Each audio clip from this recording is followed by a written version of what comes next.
નમસ્કાર ખેડૂત મિત્રો, આજના તાજા અને મહત્વના સમાચાર. કોરોના જેવો નવો વેરિયન્ટ આવ્યો. કોરોના જેવો નવો વેરિયન્ટ JN1 વેરિયન્ટ ભારતમાં ઘૂસ્યો છે. મળતી માહિતી મુજબ ભારતમાં નવા વેરિયન્ટથી એક દિવસમાં 5 મોત, 335 નવા કેસો નોંધાયો છે. દરેક લોકોએ સાવધાન રહેવું અને સેનિટાઈઝરનો વધુમાં વધુ ઉપયોગ કરવો. પહેલાં જે કોરોના વાયરસ આવ્યો હતો તેના જેવો જ બીજો વાયરસ આવ્યો છે, જેનું નામ JN1 છે. વાહન ચાલકો સાવધાન રહેજો. 10 વર્ષ પહેલાં 2013-14માં તત્કાલીન મુખ્યમંત્રી નરેન્દ્ર મોદીએ લોકોની સલામતી અને ટ્રાફિક નિયમો માટે રાજ્યવ્યાપી CCTV કેમેરા અધિનિયમ વ્યવસ્થા ઊભી કરવાની વિઝન રજૂ કર્યું હતું. હવે આ વિઝન સરકાર દ્વારા આગળ વધારી રહી છે, જે અંતર્ગત અગાઉ શરૂ કરવામાં આવેલી વિશ્વાસ પ્રોજેક્ટ ફેઝ 2 અંતર્ગત વધુ CCTV કેમેરા લગાવાશે, જેમાં ખાસ કરીને સુરત, વડોદરા સહિતના 54 શહેરોમાં CCTV કેમેરા લગાવવામાં આવશે. એટલે કે 10 વર્ષ પહેલાં જે નરેન્દ્ર મોદી મુખ્યમંત્રી હતા ત્યારે તેમણે લોકોની સલામતી માટે ટ્રાફિક નિયમોમાં CCTV કેમેરા લગાવવાની વ્યવસ્થા ઊભી કરવાનું વિઝન રજૂ કર્યું હતું. તેને પૂરું પાડવા માટે હવે તે કાર્ય આગળ વધારી રહ્યું છે. 300 રૂપિયા ગેસ સબસિડી મળશે.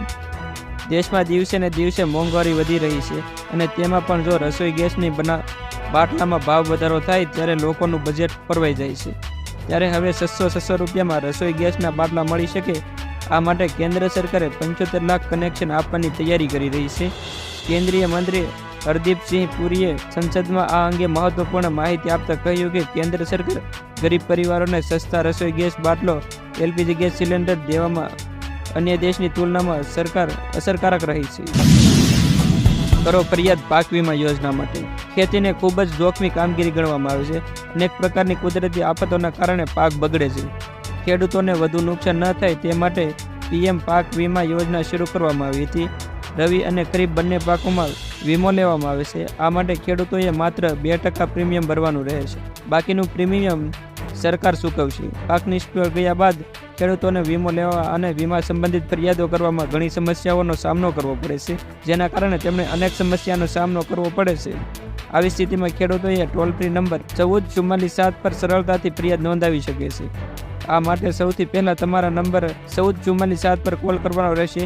પછી તમારા ડોક્યુમેન્ટ અને સમસ્યા વિશે માહિતી આપવી પડશે. આ પછી તમને ટિકિટ ID આપવામાં આવશે. પછી ફરિયાદ નોંધ્યા પછી અને તમને એક SMS આવશે. આ પછી તમારે એ ફરિયાદનું ફોલોઅપ કરવાનું રહેશે. પાક વીમાની યોજનાની ફરિયાદ કરવા માટે આ એક ટોલ ફ્રી નંબર બનાવવામાં આવ્યો છે, જેથી ખેડૂતોને સરળતાથી સહાય મળી રહે. કૃષિ મંત્રીની ખેડૂતોની ભેટ.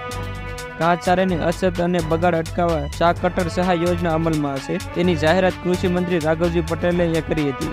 યોજના હેઠળ ઓછામાં ઓછા 5 પશુઓને ધરાવતા પશુપાલકોને 18,000 રૂપિયા સુધીની સહાય ચૂકવવામાં આવશે. મંત્રીએ સ્પષ્ટતા કરતાં કહ્યું કે ઘાસચારાને નાના નાના ટુકડા કરીને પશુઓને નિરણ કરવામાં આવે તો ઘાસનો બગાડ અટકાવી શકાય છે. મંત્રીએ યોજના સહાય ધોરણે વિશે જણાવ્યું હતું કે ઓછામાં ઓછા 5 પશુ ધરાવતા પશુપાલકોને 18,000 રૂપિયાની સહાય ચૂકવવામાં આવશે. અંબાલાલ પટેલની મોટી આગાહી.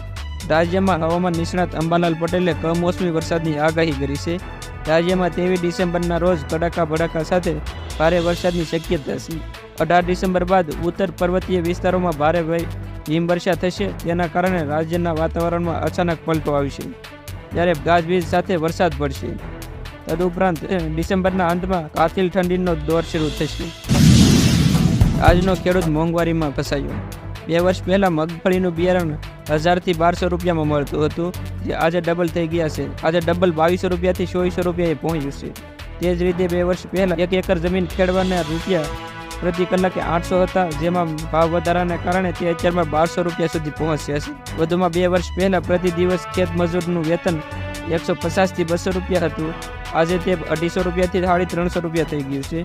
અને રાસાયણિક દવા અને ખાતરોમાં 2 વર્ષ પહેલાં અને આજની તારીખની કિંમતમાં 30% વધારો થયો છે. આમ વધતી જતી મોંઘવારીના કારણે દિવસે ને દિવસે ખેડૂત દેવાદાર બનતો જાય.